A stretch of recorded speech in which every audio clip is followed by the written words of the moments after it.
Have you ever seen a new government policy and thought to yourself, I don't remember voting for this? Well, it's not just you. These days, governments seem to be getting their orders from either corporate lobbyists or unaccountable and unelected international organisations, not from their citizens. The United Nations appears to be one of the most influential of these organisations, and it recently released a plan for a, quote, global digital compact that governments will soon agree to. So today I'm going to summarise these digitisation plans, tell you exactly when governments could agree to implement them, when they're supposed to be finalised, and what you can do to stop them. The report I'll be summarising today is titled, quote, A Global Digital Compact, an open, free and secure digital future for all, an admittedly pretty innocuous title. It was published by the United Nations, or UN, in May this year after almost 4 years of work. I'll leave a link to the full document in the description if you're interested. What's noteworthy is that it was apparently put together by UN Secretary-General Antonio Guterres. Now, if you watched our video about the World Economic Forum, or WEF's, Davos meeting earlier this year, you'll recall that we summarised a speech that Antonio gave there. To refresh your memory, Antonio confirmed that the WEF and its affiliates have been forcing the UN's Sustainable Development Goals, or SDGs, using the Environmental, Social and Governance, or ESG, investment trend. In other words, the WEF is effectively the private sector arm of the UN. Now, the good news is that the private sector isn't too keen to play ball with the UN these days, as per Antonio's admission. The bad news is that the public sector is still very much on board, and Antonio instructed the politicians at the WEF to ignore the opinions of their populations when implementing the UN's policies. Seriously, watch that video if you haven't already, after you've watched this one, of course. Now, the fact that the public sector is still on board means that some of the UN's policies could still be implemented. If you want a sense of what these policies will look like, consider that the UN recently took over the EU's pandemic passport to develop what is essentially going to be a global digital ID. More about digital ID in the description. I digress. The continued influence of the UN in the public sector is why it's prudent to summarise its recent report. It's necessary to know what they're planning and when they want to implement it if you want to sidestep or even stop it. So, without further ado, let's dig in. The report begins with a brief introduction, apparently written by Antonio himself. In the first few sentences, he reveals that the proposals in this report are expected to be approved and adopted by global governments at the Summit of the Future in September 2024. Mark your calendars. Antonio also reveals that he is the one behind the broader UN initiative that this report is related to. We find that very hard to believe given the detail and scope of these initiatives and reports. It's more than likely that Antonio is being advised by someone, and it's possible he's not writing these reports at all. Anyway, speculation aside, Antonio underscores the fact that all the policies in this report are intended to help achieve the UN's SDGs. For context, the SDGs are a set of 17 milestones that every country is supposed to meet by 2030. The SDGs appear to be the origin of things like digital IDs, CBDCs, and that 2030 date you see everywhere. Antonio goes on to explain that these policies can only be achieved with the help of so-called stakeholders, a word that effectively refers to the world's most powerful individuals and institutions. Note that private sector stakeholders want profits and public sector stakeholders want control. This is why both parties are obsessed with digitization. Plugging everyone into the system increases profits and makes it easier to control them.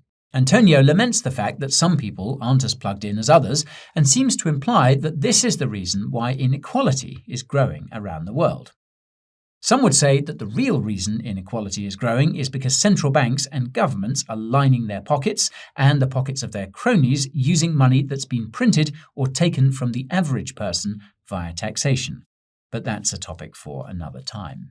Antonio also laments the fact that new and innovative technologies such as AI and crypto are not being sufficiently governed, that is, controlled. He seems to applaud the digitization that resulted from the pandemic and seems to imply that this is the direction the world should go in. Antonio ends the introduction by saying that a, quote, global digital compact is necessary to, quote, achieve the governance required for a sustainable digital future. By now, you'll know that governance means control, and you'll also notice that Antonio threw the word sustainable in there out of nowhere. This could be a subtle reference to the individual carbon credit score system the UN is trying to set up. More about that in the description. Now, the first part of the report is about what's required for global digital cooperation. Antonio, or whoever wrote this, explains that it requires having a set of shared goals. Lo and behold, the SDGs are literally highlighted in blue. Antonio then stresses that we must fully digitize the remaining 2.7 billion people ASAP. Incredibly, he seems to acknowledge that not everyone wants to be a part of this system. He says that a, quote, demand pull is also needed and that this is where the public sector can play a role. He explains that they can do this by making things like digital ID mandatory to access public health services. Antonio includes, quote, schools and cultural services in this list, which begs the question of whether you'll eventually need to show a digital ID to get an education or practice your religion. Knowing Antonio, the answer is probably yes. At least this digital prison will be sustainable, renewable, green, etc. Jokes aside, Antonio calls on both the public and private sector to make all their data accessible so that the UN can keep track of how close countries are to meeting the SDGs. He admits that the UN has had a hard time assessing whether countries have achieved 41% of the SDGs in accordance with the 2030 date. He then pivots to a topic that he's been passionate about on Twitter lately, and that is online safety, aka censorship. He says that, quote, open, safe and secure use of the internet is slipping away from us, potentially permanently. Obviously, he blames this on disinformation, hate speech and the like. He acknowledges that some countries have taken steps to censor the internet, something that we've also covered in another video, but says that this isn't enough. He says that governments need to get more involved, both online and in the real world, and that they should crack down on hate speech. He also says that the, quote, global nature and infrastructure of the internet needs to be protected. This is reminiscent of something Antonio said in his speech at the WEF, and that's that he fears that the internet is splitting in two, a censored internet in the West and a censored internet in the East. Regarding AI, meanwhile, Antonio says that the rapid advancement of technology is making governance, aka control, very hard for the UN and its affiliates, and that AI has put this on full display. Naturally, Antonio is upset that AI is making it possible to generate so much content. Imagine the disinformation, he says. To his credit, Antonio acknowledges that AI can be beneficial, but only if it is sufficiently controlled. He reveals that the UN has already been working with AI experts to assess how it can be controlled and how to make sure that it can always be shut down. Probably needed if it ever starts telling the truth. And last but not least, Antonio says that the, quote, arc of innovation needs to be bent towards solving societal problems and global challenges. Translation, AI needs to be used to manage the peasants.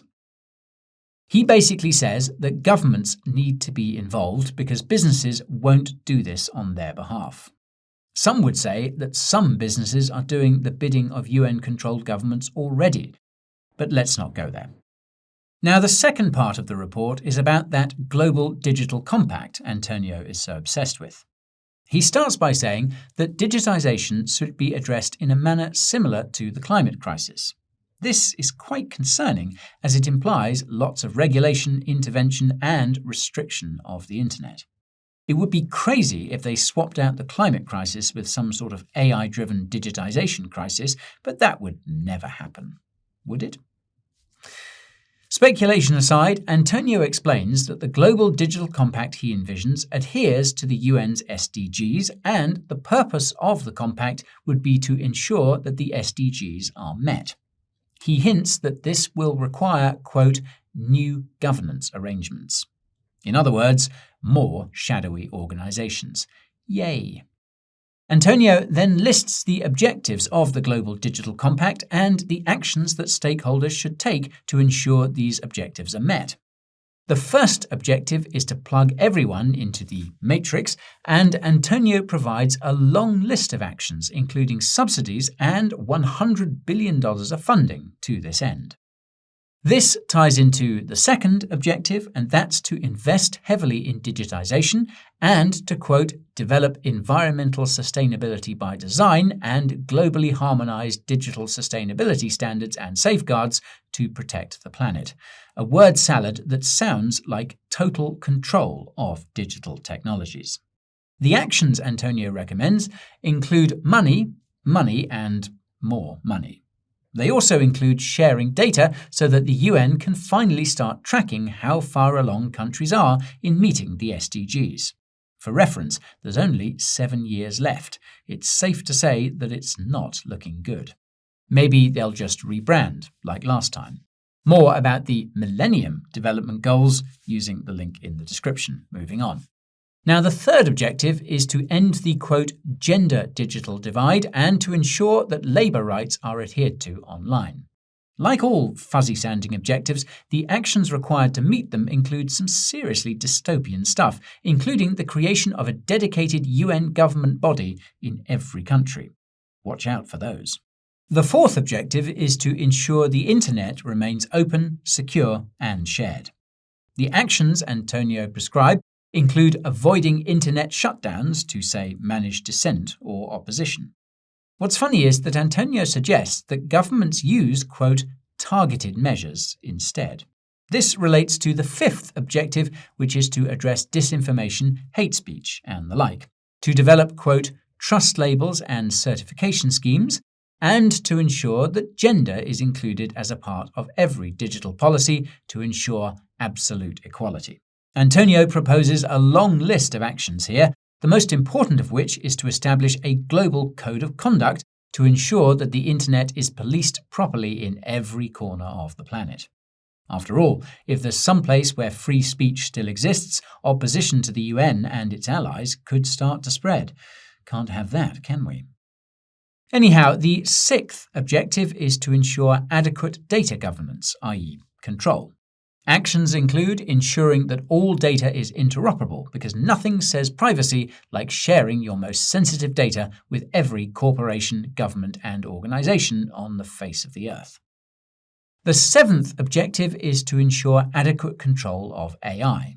Actions include, quote, urgently launching a global body that will regulate all of the AI in existence and any new AI that emerges. Antonio must have mentioned the UN half a dozen times in this section. Sounds like they bought into the AI boom. Now, the final objective is to ensure all the other objectives are met in accordance with the UN's SDGs. Now, we couldn't help but notice that Antonio used I rather than we when recommending what actions stakeholders should take to ensure these objectives are met. It might be the first time we've seen this in any report by any organization. Some would say it speaks to the size of Antonio's ego. In any case, in the next part of the report, Antonio discusses the actual implementation of the Global Digital Compact. He starts by saying that different stakeholders will be responsible for different tasks, which is a no-brainer. He then provides a long list of UN entities that will assist with implementation. Oddly enough, Antonio doesn't believe that all of these existing UN entities are enough. He reveals that he wants to establish an annual digital cooperation forum after all the world's governments agree to the Global Digital Compact at the Summit of the Future in September 2024. What's hilarious is that he doesn't even ask for feedback about this idea. He literally says that he's just going to go ahead and start planning the agenda for this new forum.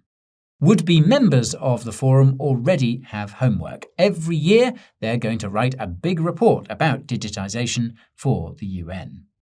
Antonio concludes the report by recounting how the UN began this digitization initiative 4 years ago, and how he released an initial roadmap for it 2 years ago. A partial timeline can be seen here. Note that it doesn't end with that event in 2024. It ends instead with the World Summit on the Information Society Review in 2025. Antonio then declares that, quote, "The time for talking about the need for digital cooperation has long passed. We need to focus on how we make this a reality. We need to act now and with speed if we are to recover the potential of digital technologies for the equitable and sustainable development that is slipping away from us and the planetary crisis that confronts us. Quick, throw your freedoms away."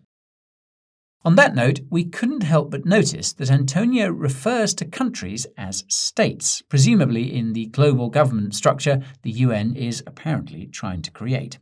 Antonio reveals that the UN is already actively discussing digitization with these states, so they are presumably on board. The remainder of the document provides a list of all the different UN entities and stakeholders involved in this particular initiative. An infographic of the key players can be seen here. I can't say I recognize any of them, but something tells me that the rabbit hole runs right to the center of the earth with each one. So, this brings me to the big question, and that's what you can do to stop this global digital compact. Well, this is a bit of a trick question because it hasn't even started. The answer could be as simple as letting history run its course, or as complex as trying to convince public institutions to steer clear of it. The simple answer is to reference all the countless UN initiatives that never came to pass. As you can imagine, coordinating hundreds of institutions and tens of thousands of individuals isn't easy. Everyone must be on the same page, or else international goals don't get met. In case you haven't noticed, the world is pretty fragmented right now, and that's why Antonio is so frustrated. Internationally, the global south is slowly cutting itself off from the global north. Domestically, political tensions are rising fast, and UN-affiliated ideologies are quickly becoming unpopular. In this climate, it's impossible to achieve widespread consensus. The fact that some of the UN's initiatives are bad for the average person makes the presence of countries not conforming to a consensus a problem. That's because the average person will be able to compare outcomes and see what effects the UN has. And if we end up getting some kind of financial crisis, then it's guaranteed that neither the UN's Global Digital Compact nor the SDGs will add up to a hill of beans. Consider that the 2008 financial crisis stopped the SDGs dead in their tracks, and they were also on year 8 of a 15-year journey. It would be spooky if history repeated itself this year. But, for the sake of entertainment, let's assume that the UN somehow gets all of its ducks in a row. In this case, trying to convince public institutions to defect from its digitization agenda will be extremely difficult. That's because the UN can pressure them to comply using other public and private institutions. Not only that, but some of the UN's digital initiatives, such as CBDCs, may initially appear appealing to the average person. This means that there's likely to be lots of voluntary adoption at the outset. It's not until later that the populace will realize that they've sleepwalked into digital slavery. As such, the only solution would be to create an alternative system or help an existing alternative system grow. It just so happens that this is what the UN fears the most, especially when this alternative system consists of rapidly evolving technologies such as AI and cryptocurrency.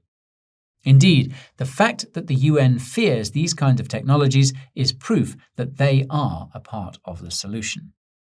If the UN gets its way, though, it could become a part of the problem too. Thankfully, technology moves much faster than the United Nations and is also much humbler than the UN's head honcho, so it's very unlikely. Let's just hope this doesn't result in a different kind of digital dystopia. And that's all for today's video. If you learned something new, let me know by smashing that like button. If you want to keep learning, subscribe to the channel and ping that notification bell. If you want to help others to learn, take a second to share this video. And if you happen to be into crypto, then you need a safe place to buy your coins and tokens and an even safer place to store them. The Coin Bureau Deals page has the biggest discounts on the best crypto wallets and up to $40,000 worth of incentives on the best crypto exchanges. Check it out using the link in the description. As always, thank you for watching, and I'll see you next time. This is Guy, signing off.